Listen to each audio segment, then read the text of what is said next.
Assalamualaikum warahmatullahi wabarakatuh.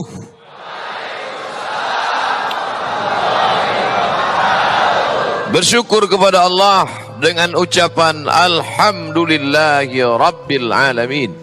Berselawat kepada Rasulullah dengan ucapan Allahumma salli ala Sayyidina Muhammad wa ala ali Sayyidina Muhammad.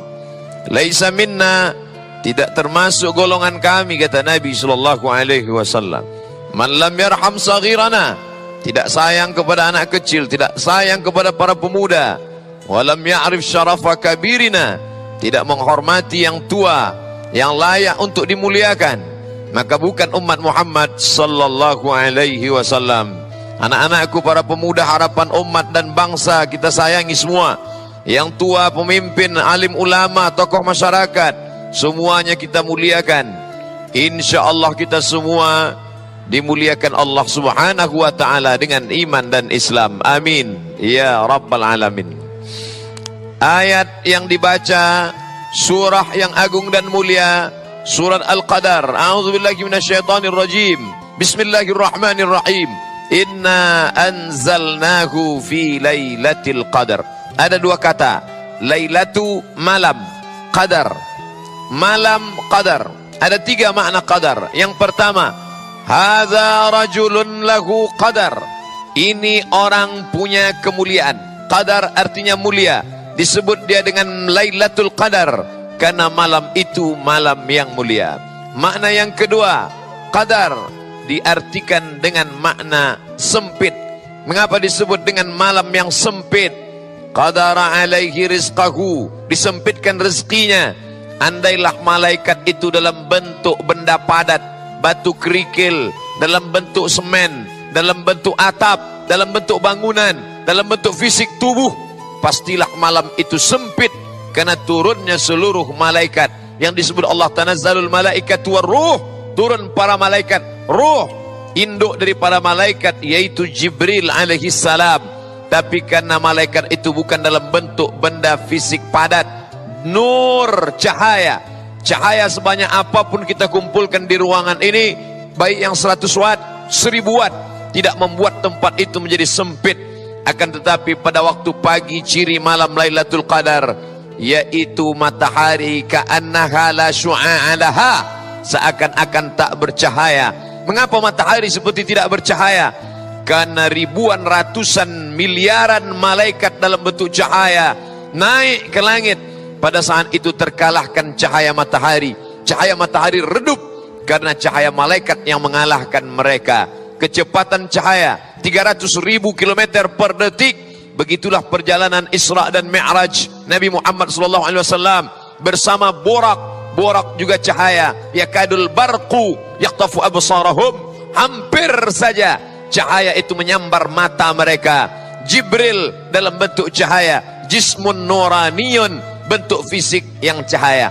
Maka malam itu disebut dengan malam qadar karena kemuliaan.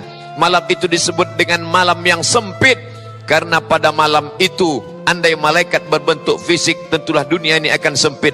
Yang ketiga, qadar diartikan dengan takdir. Inna kulla syai'in khalaqnahu biqadar, sesungguhnya segala sesuatu kami ciptakan dengan qadar.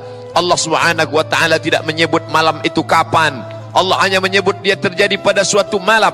Definisi malam dari sejak tenggelam matahari, nampak syafaq ahmar memerona memerah sebelah barat, sampailah terbit fajar. Makanya dalam ayat dikatakan tanazzalul malaikatu warruh, turun para malaikat dan induk dari para malaikat, ruh Jibril alaihissalam.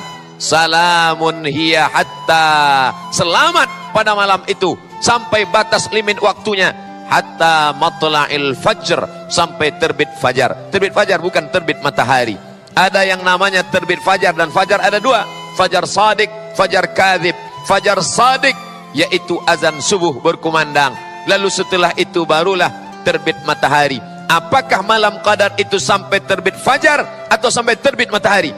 Malam qadar sampai terbit fajar. Selesai azan subuh maka berakhirlah dia sesuai dengan ayat salamun hiya, selamat dia pada malam hari itu, selamat dari malapetaka, selamat daripada setan, selamat daripada kejelekan, selamat daripada keburukan.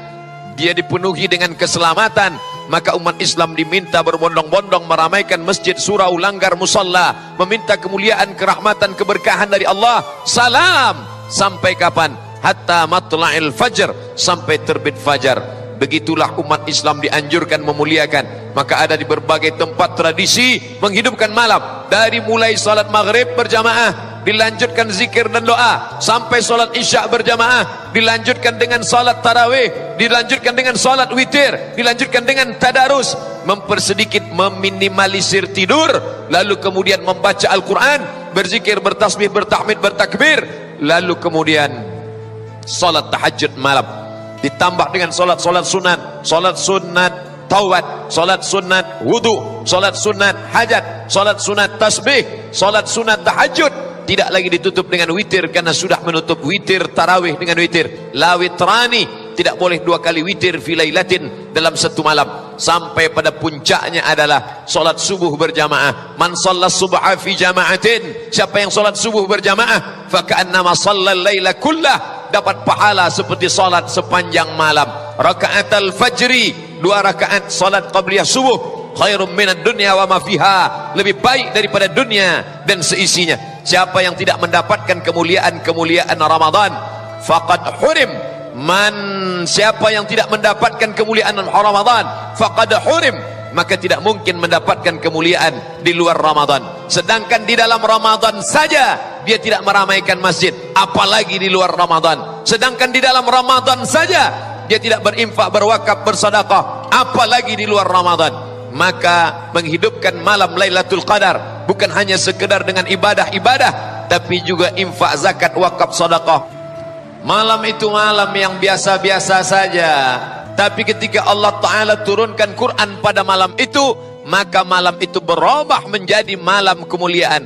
Allah sebut sifatnya 2. Yang pertama, inna anzalnahu fi lailatim mubarakah, pada malam itu kami turunkan malam yang penuh barakah. Yang kedua, inna anzalnahu fi lailatul qadar, kami turunkan dia di malam qadar. Malam qadar, malam keagungan, malam kemuliaan, malam barakah.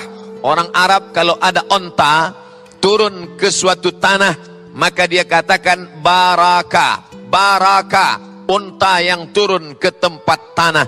Maka turunnya onta, kulitnya bisa dijadikan sebagai alas tempat duduk, bulunya bisa dijadikan sebagai mantel jaket, susunya bisa dijadikan obat, bahkan kencingnya sekalipun diteteskan bisa menjadi obat. Lalu kemudian dagingnya sebagai makanan, dan onta sebagai kendaraan di tempat 8 hari 8 malam Nabi Muhammad SAW dari Makkah menuju kota Al-Madinah Al-Munawwarah. Maka onta yang turun di suatu tanah, orang Arab menyebut barakah. Maka kita selalu menyebut semoga berkah ya. Ada orang yang anaknya lahir, kita katakan barakallahu laka fil mauhub, semoga Allah berikan berkah pada anak yang baru saja lahir. Wa syakartal wahib, engkau menjadi orang yang bersyukur pada Allah yang sudah memberikan anak anugerah kepadamu. Wa ruzikta birrahu, semoga Allah Ta'ala memberikan berkah, anakmu menjadi anak yang berbakti. Wa balagha asyuddahu, semoga anakmu diberikan berkah sampai usia remaja dewasa dalam keadaan soleh dan solehah. Lalu ketika kita ada orang yang menikah, maka kita juga mintakan berkah. Barakallahu lakuma, semoga Allah berikan berkah pada kalian berdua. Wa baraka alaikuma, Allah berikan berkah pada kalian berdua dalam senang dan susah.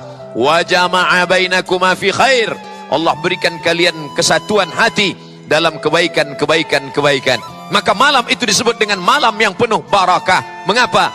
Karena ada keberkahan yang hanya, bagaimana cara menghitung malam? Berapa jam sebenarnya malam itu? Apakah siang 12, malam 12? Bukan begitu cara menghitung malam. Malam dimulai dari sejak tenggelam matahari. Kebetulan di tempat kita Jabodetabek, tenggelam matahari pukul 6 sore. Lalu kemudian berakhir malam itu ketika azan subuh berkumandang, terbit fajar shadiq, lebih kurang pukul 4.30. Maka dari jam 6 sore sampai pukul 4.30 azan subuh, itulah malam, lebih kurang 13 jam setengah. Jadi kalau ingin membagi sepertiga malam, Kapan sepertiga malam yang terakhir? Waktu yang paling bagus munajat berdoa. Waktunya salat tahajud Nabi Muhammad SAW. Mudah saja, 13,5 jam dibagi 3. Sepertiga yang terakhir, itulah waktu yang paling utama, waktu afdal. Cara membagi malam sesuai dengan daerah kita masing-masing. Maka pada malam itu malam yang penuh barakah. Nabi menceritakan ada 4 orang dari kalangan Bani Israel, umur mereka 80 tahun. Pada waktu siangnya mereka berjihad fisabilillah, pada waktu malamnya mereka qiyamul lail, tegak munajat kepada Allah. La ya'sunallah, tidak pernah berbuat dosa kepada Allah. Tarfata ainin, sekedip mata, tidak pernah berbuat dosa kepada Allah. Siangnya berjihad, malamnya qiyamul lail. Malamnya qiyamul lail, siangnya berjihad. Mendengar cerita itu sahabat Nabi down, lemah, sedih. Mana mungkin kami bisa beribadah seperti itu ya Rasulullah? Kami mencari makan, mencari nafkah, menikah, membesarkan anak, mengurus keluarga, menanam korma, berdagang, berniaga. Lalu kemudian kami juga malam perlu tidur. Bagaimana mungkin kami bisa beribadah 80 malam? Mendengar itu Nabi terdiam. Allah Ta'ala muliakan umat ini, dimuliakan dengan turunnya surat Al-Qadar. Hai sahabat Nabi, hai orang beriman yang sedih mendengar cerita Bani Israel 80 tahun lamanya berjihad siang, qiyamul lail malam, tak pernah berbuat dosa.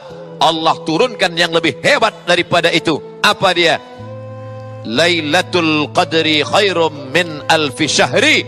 Lailatul Qadar, malam Qadar, khairun, lebih baik, min alfi syahrin, daripada 1000 bulan.